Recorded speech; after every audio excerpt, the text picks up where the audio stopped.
Welcome to the CNS Podcast featuring Dr. Daryl Inaba, Research Director for CNS Productions. I think one of the continued challenge to treating and effectively dealing with chemical dependency in our society is the fact that there is a huge awareness gap. We used to call it denial. I think in research they call it an awareness gap.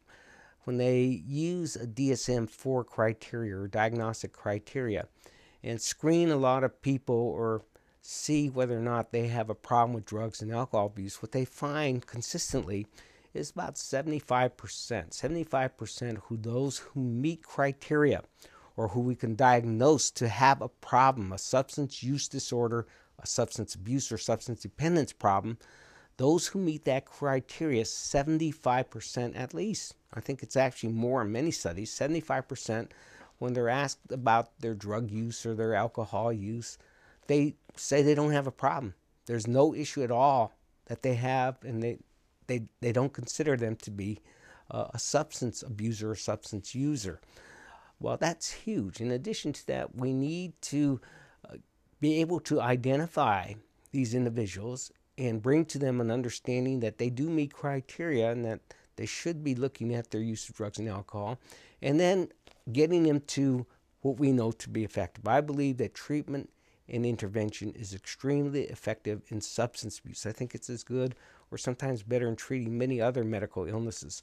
So what has come out of this as a federal initiative, I'm looking at NIDA, SAMHSA, and also in the community, I'm trying to support a community initiative where we introduce something called S-BIRT.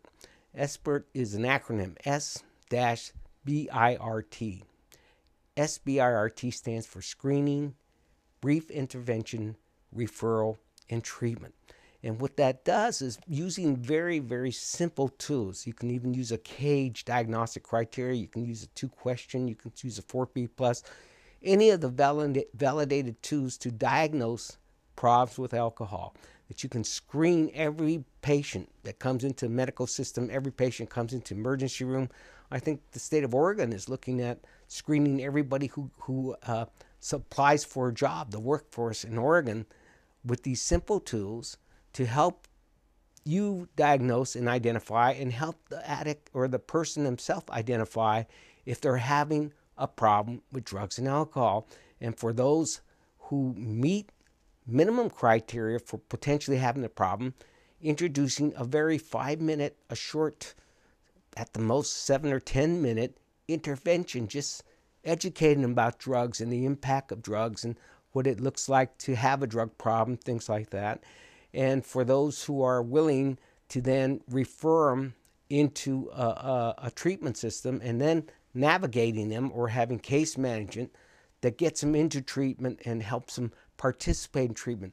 What's been found in some preliminary studies done in some healthcare systems and also by the federal government is that the brief intervention alone, just the mere fact that somebody took the time to look at their use of drugs, tobacco, and alcohol, to sit down and give them a short educational process, that resulted in decreasing drug use in that person or those people by over 50%. And that meant the savings overall to our criminal justice system, our health system, all of our social system is tremendous. So I hope there's some interest in S-BIRT. I'm trying to work here in Oregon with some people on implementing it in health systems in the state. And if we do so, maybe we can have an impact on this war on drugs. That wraps our pod for today. Thanks for visiting the CNS Podcast. Please check back soon for the next in the series and visit our website, www.cnsproductions.com.